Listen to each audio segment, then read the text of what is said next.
आज का टॉपिक रहेगा डीएचसीपी रिले एजेंट। तो सबसे पहले हम डिस्कस करते हैं कि डीएचसीपी रिले एजेंट होता क्या है। डीएचसीपी के बारे में ऑलरेडी आपको पता है कि डीएचसीपी होता क्या है, जो आपके क्लाइंट कंप्यूटर को ऑटोमेटिक या डायनामिक आईपी एड्रेस प्रोवाइड करने के लिए यूज होता है। बट अगर हम बात करते हैं कि डीएचसीपी आपने सर्वर के अंदर कॉन्फ़िगर किया हुआ है, फॉर एग्जांपल ये मेरा डीएचसीपी सर्वर है। तो अभी आप यहाँ पे देख सकते हैं कि आपके पास में एक सिंगल स्कोप बना हुआ है। अगर स्कोप की हम बात करते हैं तो मेरे पास में एक सिंगल स्कोप बना हुआ है। सो अगर मेरे पास में एक सिंगल स्कोप है तो इजीली अपने क्लाइंट कंप्यूटर को हम आईपी एड्रेस प्रोवाइड कर सकते हैं विदाउट एनी एक्सटर्नल कॉन्फ़िगरेशन और एनी अदर सर्विसेज। आपको अलग से कोई भी सर्विस नहीं चाहिए। अगर हम मान लेते हैं कि मेरे पास में एक डीएचसीपी सर्वर यहाँ वर्क कर रहा है, आप जिस नेटवर्क के अंदर काम कर रहे हैं वहाँ पे, और इस सर्वर के अंदर आपको मल्टीपल स्कोप क्रिएट करना है फॉर मल्टीपल डिपार्टमेंट। लाइक अगर आपके पास में डिफरेंट डिफरेंट डिपार्टमेंट हैं, department number one, department number two, दो डिपार्टमेंट आपके पास में वर्क कर रहे हैं।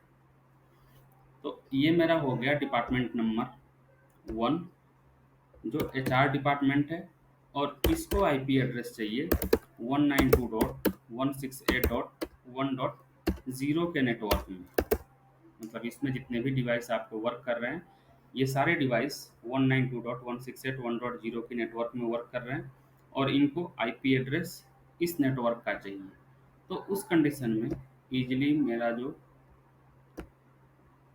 डीएचसीपी सर्वर है ये एलिजिबल है आईपी एड्रेस प्रोवाइड करने के लिए।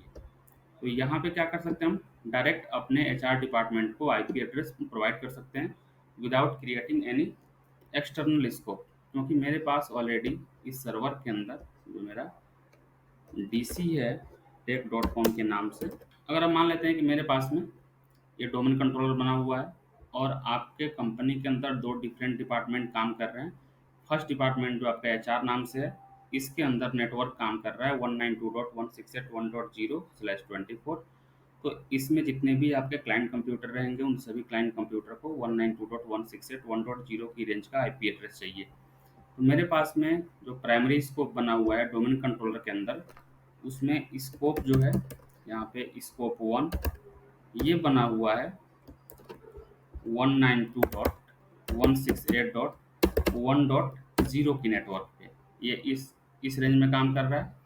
बट मेरे पास में एक और डिपार्टमेंट है जिसके अंदर, लाइक कि मान लेते हैं कि मेरे पास में एक टेक्निकल के नाम से डिपार्टमेंट है या सेल्स डिपार्टमेंट काम कर रहा है मेरे कंपनी के अंदर। इसको आईपी एड्रेस चाहिए 172.16.0.0/16। इस रेंज में इनके सारे क्लाइंट कंप्यूटर को आईपी एड्रेस चाहिए। तो उस कंडीशन में मुझे एक और स्कोप यहाँ पे क्रिएट करना पड़ेगा। So for example scope number two यहाँ पे क्रिएट कर लेते हैं, और ये जो स्कोप यहाँ पे मेरा बना हुआ है 172.16.0.0 की रेंज में ये स्कोप काम कर रहा है। तो उस कंडीशन में आपका जो प्राइमरी डोमेन कंट्रोलर है ये दोनों स्कोप का आईपी एड्रेस एक साथ प्रोवाइड नहीं कर सकता है। लाइक अगर सेल्स डिपार्टमेंट को भी सेम टाइम पे आईपी एड्रेस चाहिए बट इसका नेटवर्क डिफरेंट है, तो उस कंडीशन में आपका डीएचसीपी सर्वर डायरेक्ट इसको आईपी एड्रेस प्रोवाइड नहीं कर सकता है। उसके लिए क्या चाहिए, आपको एक अलग से सर्वर चाहिए जो आपके टोटल ट्रैफिक को, जो आपके पास में एक्सटर्नल स्कोप है इस डिफ़ॉल्ट स्कोप के अलावा, उन सारे नेटवर्क को आईपी एड्रेस प्रोवाइड कर सके, उनके आईपी एड्रेस को ब्रॉडकास्ट कर सके। तो उस कंडीशन में मुझे एक डीएचसीपी रिले एजेंट क्रिएट करना पड़ेगा। तो यहाँ पे हम क्या करते हैं, एक डीएचसीपी रिले एजेंट क्रिएट कर लेते हैं, और ये डीएचसीपी रिले एजेंट आपके एक्सटर्नल ट्रैफिक को, एक्सटर्नल स्कोप के नेटवर्क को मैनेज करेगा। फॉर एग्जांपल ये मेरा रिले एजेंट सर्वर यहाँ पे क्रिएट हो गया। तो ये जो है यहाँ पे डीएचसीपी रिले सर्वर है।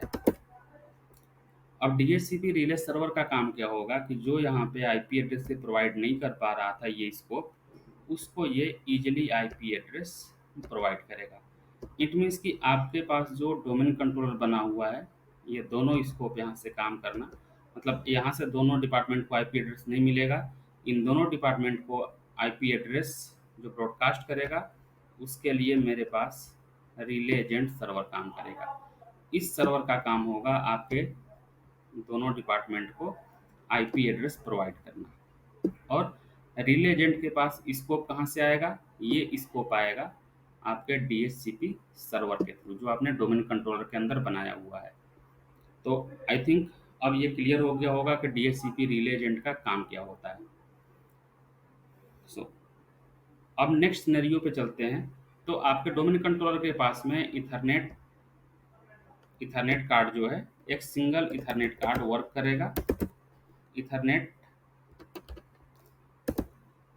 कार्ड जो है, इसके पास केवल एक सिंगल इथरनेट कार्ड रहेगा, जो आपके डीएचसीपी रिले एजेंट के साथ में कनेक्टिविटी को इस्टेब्लिश करेगा। सो यहाँ पे मान लेते हैं कि मेरे पास जो डोमेन कंट्रोलर है, इसमें इथरनेट 1 काम कर रहा है। सो मेरे पास एक इथरनेट कार्ड यहाँ पे रिले एजेंट के पास करेगा, सॉरी कनेक्ट रहेगा। और इसका काम क्या होगा? इसमें जो इथरनेट 1 है, ये आपके डोमेन कंट्रोलर के साथ में कनेक्टिविटी को इस्टेब्लिश करेगा। फॉर एग्जांपल ये मेरा इथरनेट 1 जो हो गया, ये दोनों आपस में कनेक्टिविटी स्टेब्लिश कर रहे हैं, जिसके थ्रू आपका डोमेन कंट्रोलर का ट्रैफिक, लाइक स्कोप 1 स्कोप 2, ये पूरा ट्रैफिक जो है डीएचसीपी रिले सर्वर के पास आएगा। और यहाँ पे मुझे एक और इथरनेट कार्ड ऐड करना पड़ेगा। तो यहाँ पे इथरनेट कार्ड 2 ऐड करेंगे। और इसका काम क्या होगा कि आपके पास जो इथरनेट 1 है, ये एचआर डिपार्टमेंट को आईपी प्रोवाइड कर देगा। इथरनेट 2 जो है, सेल्स डिपार्टमेंट को आईपी एड्रेस प्रोवाइड कर देगा। अगर हम थोड़ी देर के लिए ये एज्यूम करते हैं कि मेरे पास में एक और डिपार्टमेंट है, डिपार्टमेंट नंबर 3, उसको आईपी एड्रेस प्रोवाइड करना है, तो उसको आईपी एड्रेस प्रोवाइड करने के लिए रिले एजेंट सर्वर के पास एक और इथरनेट कार्ड मुझे ऐड करना पड़ेगा। तो ये मान लेते हैं कि मेरे पास एक और डिपार्टमेंट है, उसके लिए अगर यहाँ पे कनेक्ट करना है, कनेक्टिविटी इस्टेब्लिश करनी है, तो कनेक्टिविटी को इस्टेब्लिश करने के लिए, या अगर इस डिपार्टमेंट को आईपी एड्रेस चाहिए, तो इसको आईपी एड्रेस प्रोवाइड करने के लिए मुझे एक और इथरनेट कार्ड कनेक्ट करना पड़ेगा अपने सर्वर के अंदर। और ये इथरनेट कार्ड जो है आपके रिले एजेंट सर्वर के अंदर क्रिएट होगा। इथरनेट 3 यहाँ पे क्रिएट होगा, और इसका काम होगा डिपार्टमेंट नंबर 3 को आईपी एड्रेस प्रोवाइड करना। और इसके लिए जो स्कोप बनेगा, स्कोप कहाँ पे हम क्रिएट करेंगे? अपने डोमेन कंट्रोलर के अंदर। इट मीन्स कि यहाँ पे जो मेरा टोटल कॉन्फ़िगरेशन चल रहा है, उसके बारे में हम बात करते हैं। तो मेरे सारे स्कोप डोमेन कंट्रोलर के अंदर बनेंगे। ब्रॉडकास्टिंग के लिए इथरनेट की कनेक्टिविटी जो है रिले एजेंट सर्वर के अंदर कॉन्फ़िगर होगी। ये क्लियर हो गया?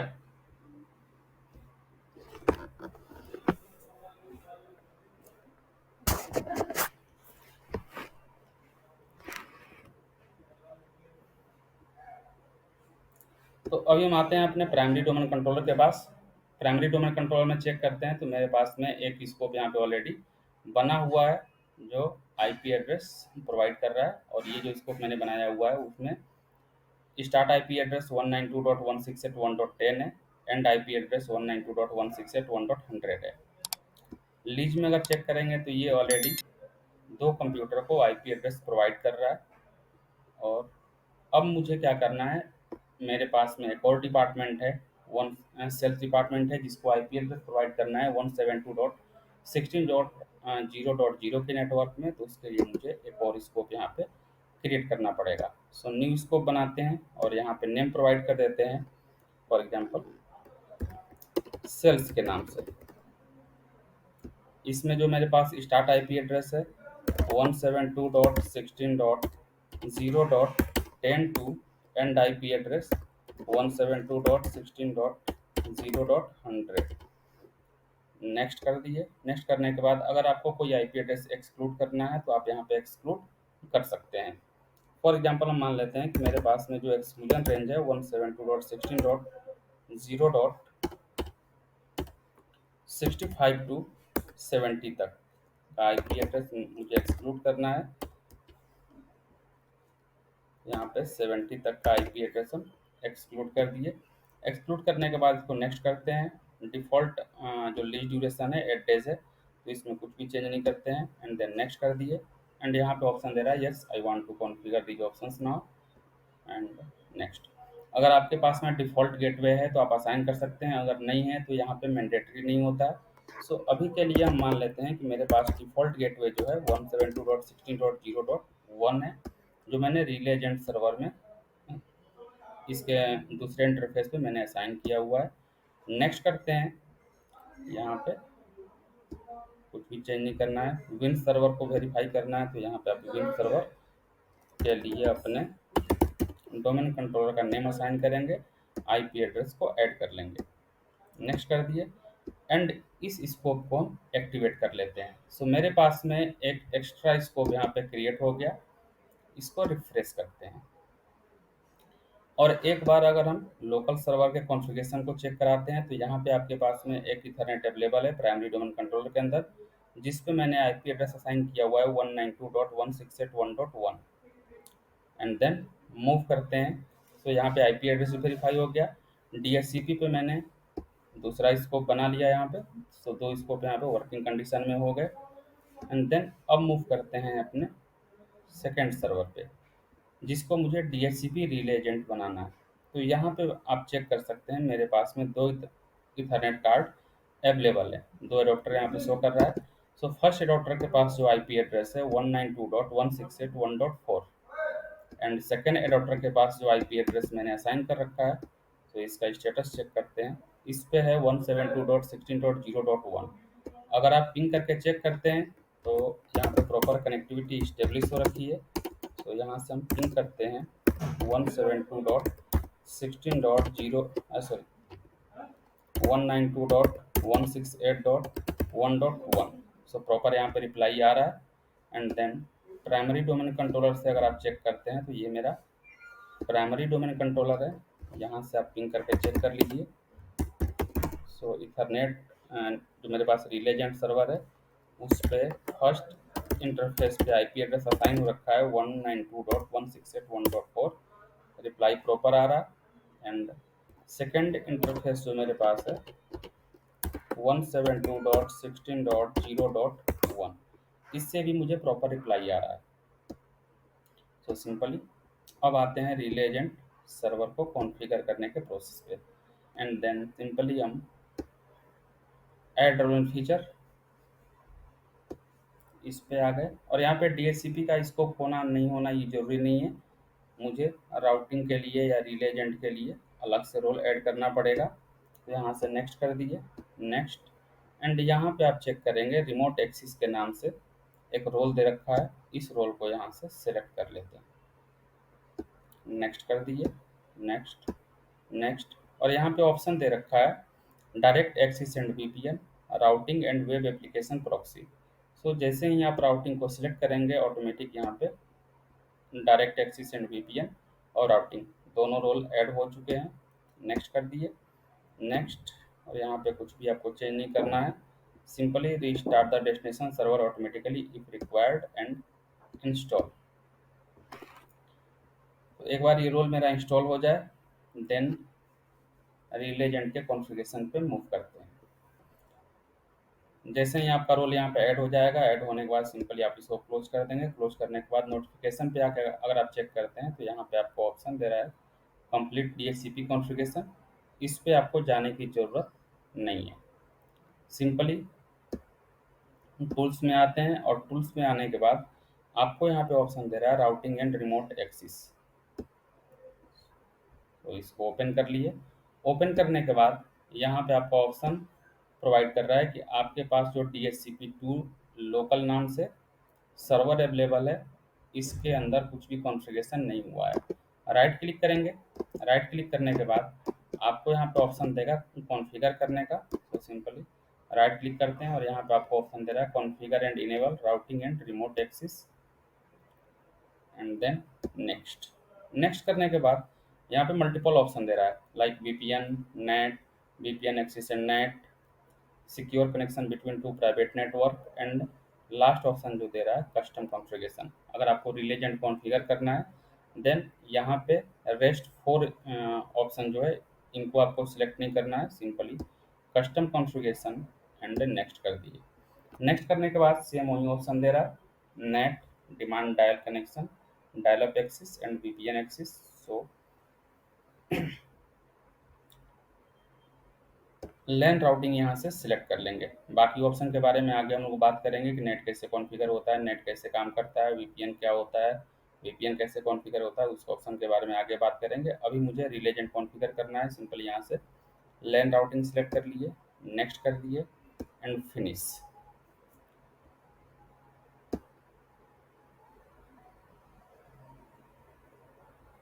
जैसे ही आप फिनिश करेंगे, फिनिश करने के बाद यहाँ पे ऑप्शन दे रहा है स्टार्ट सर्विस। सिंपली मुझे सर्विस को स्टार्ट करना है, स्टार्ट सर्विस पे क्लिक कर दिए एंड वेट कर लेते हैं एक बार ये सर्विस मेरी स्टार्ट हो जाए। एंड देन सर्विस स्टार्ट होने के बाद यहाँ पे आपको ग्रीन टिक शो करना स्टार्ट कर दिया। नेक्स्ट आपको यहाँ पे चेक करना है आईपी वर्जन 4।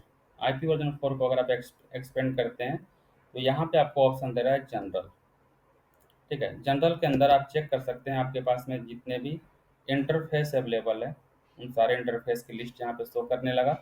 बट अभी भी यहाँ पे आपको रिले एजेंट शो नहीं कर रहा है। जनरल पे आप राइट क्लिक करेंगे, राइट क्लिक करने के बाद न्यू राउटिंग प्रोटोकॉल। जैसे ही आपने जनरल पे क्लिक किया आपको ऑप्शन यहाँ पे दे दिया न्यू राउटिंग प्रोटोकॉल।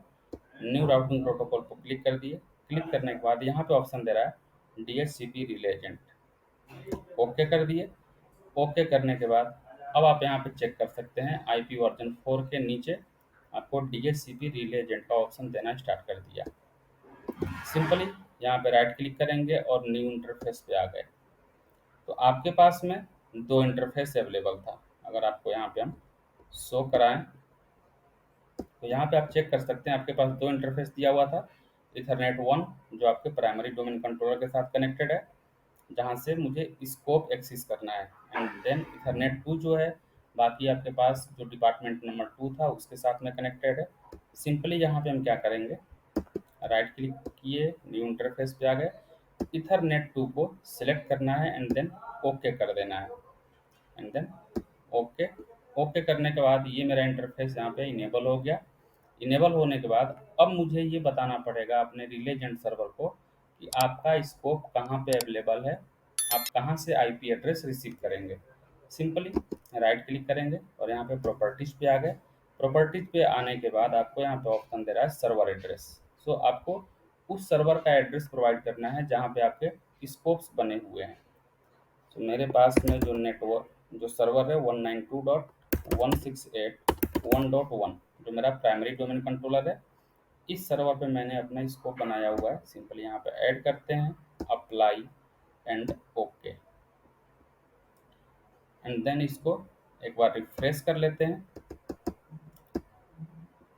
रिफ्रेश करने के बाद इस इंटरफेस पे आप अगर होप काउंट चेंज करना चाहते हैं तो आप यहाँ पे चेंज कर सकते हैं। बूट थ्रेशोल्ड को चेंज करना चाहते हैं तो इसका टाइम को भी आप चेंज कर सकते हैं। अब यहाँ पे आप डीएचसीपी स्कोप में आते हैं, व्यू पे आप सॉरी एक बार इसको हम रिफ्रेश कर देंगे। रिफ्रेश करने के बाद आपका जो रिले एजेंट सर्वर है ये वर्किंग कंडीशन में हो चुका है। फॉर एग्जांपल हम मान लेते हैं कि मेरे पास में एक और डिपार्टमेंट होता तो उसके साथ में भी एक इंटरफेस यहाँ पे ऐड होता। तो मुझे क्या करना होगा, लाइक मेरे पास इथरनेट कार्ड नंबर थर्ड जो है किसी थर्ड डिपार्टमेंट या किसी अंदर डिपार्टमेंट के लिए वर्क कर रहा हो, सिंपली आपको न्यू इंटरफेस पे आना है और यहाँ पे जो भी इंटरफेस आपके सर्वर के अंदर अवेलेबल होगा उस इंटरफेस को यहाँ पे ऐड कर देगा। तो जैसे ही इंटरफेस ऐड होगा आप उस इंटरफेस को भी यहाँ से ऐड करके और उसको भी इनेबल कर सकते हैं। अभी यहाँ पे रिक्वेस्ट रिसीव नहीं कर रहा है, reply request discarded, it means कि अभी यहाँ पे कोई भी क्वेरी ना तो सेंड हो रही है ना तो रिसीव हो रही है। ये था डीएचसीपी रिले एजेंट कॉन्फ़िगरेशन।